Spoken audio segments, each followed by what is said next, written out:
here with me Brett Rockwell from Rockwell Pest Solutions. And what we want to do with this video is pretty much just give you an overview as a homeowner about termites and what needs to be done. He is the expert. He is our go-to guy when we have situations with termites, and he's the best. So I just want to go ahead and introduce him. Say hi, Brett. How are you? Hello, my name is Brett the Bugman, and I've been killing bugs for 22 years. That's a long time.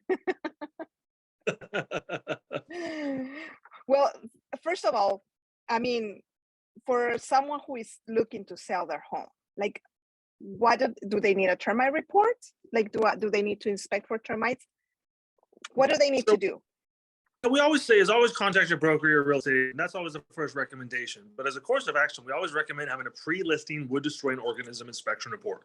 So even as you're thinking about selling the house, we actually had a great example today as the property got into escrow and our total bid was $18,250 for this house.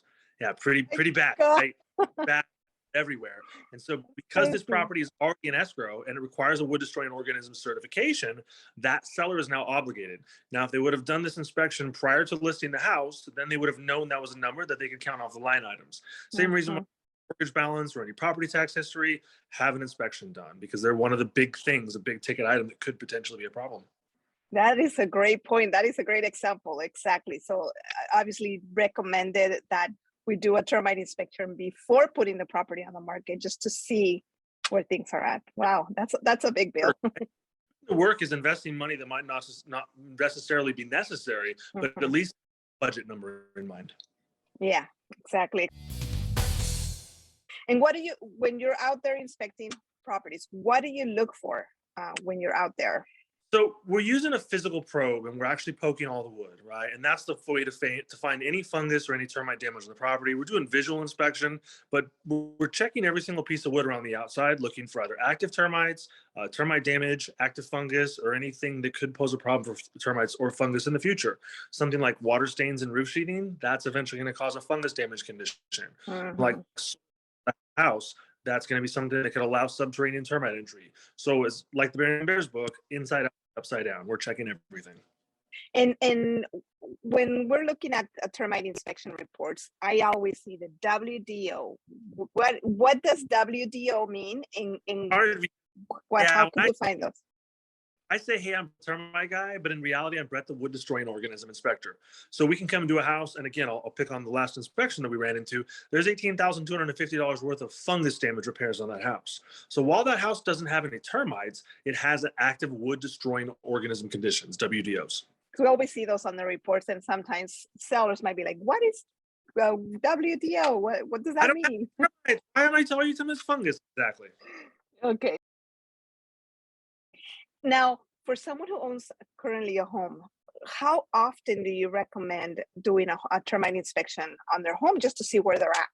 So every 2 years, and for every one of our sellers, we send a letter out every 2 years, and it says, hey, it's been 2 years since your home has been inspected, time to check it out again. So you can assume fumigation every 10 to 15 years. Like if you've been in a house for 15 years and you have never tented that house, you can assume that it might about be time, but at least get it inspected every 2 years. How can the homeowners, especially those thinking about selling and maybe upgrading to a new home, what should they do to their houses now to protect them from having more damage in the future from wood destroying organisms? Honestly, nothing. I mean, reality is if you've had enough homes, and I've moved 11 times in 22 years of my wife, and I don't pay attention to it. So that's one of the reasons why we are so prodigious about sending out those letters and making sure that we're reminding those homeowners to get it checked out, have the inspection done. And during the course of that inspection, we'll give you recommendations. Things like making sure sprinklers are away from the house. Things like making sure the paint is in good condition. Things like making sure there's not chunks of wood underneath the house so that the roof is in good repair. All these things are kind of preventative maintenance, but don't rely on yourself to do that. That's where you have professionals come in. And in regards to the paint, how often do you recommend, paint be done on the property to avoid the most amount of damage possible? You can assume every 7 years. If it's been 7 years and you haven't painted your house, it's about time to paint again. That's a fairly safe assumption. Based on conditions, it can be sooner, but 7 is the general time frame. Got it. What about fences, like in the backyards? Like, what would you recommend for that? So fences are beyond the scope of our inspection because we're a structural pest control company. We're regulated by the Structural Pest Control Board. So we can't even look at fences and tell you if there are or are not termites in them, or fungus for that matter. Okay. But as termites move into houses by flying through the neighborhoods. And so as they're hitting, Right. it's almost like a first layer defense.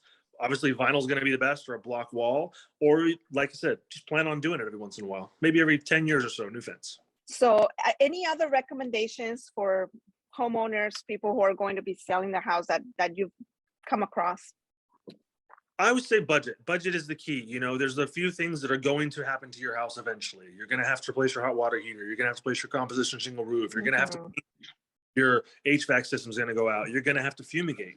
So it's always a concern that I see is that if you can figure your average fumigation is somewhere between $1,500 and $2,000, and if you start putting that money away slowly, progressively, you won't have a big surprise cost hit you.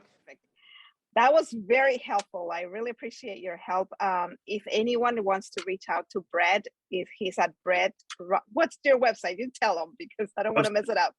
www.rockwellpest.com. You can call us at 909-991-8447. You can find us on Instagram at Rockwell Pest Solutions, and I think we can call you. Perfect. All righty. Well, thank you so much, Brett, for your time. I really appreciate this helpful information, and we'll talk to you soon. Thanks so much.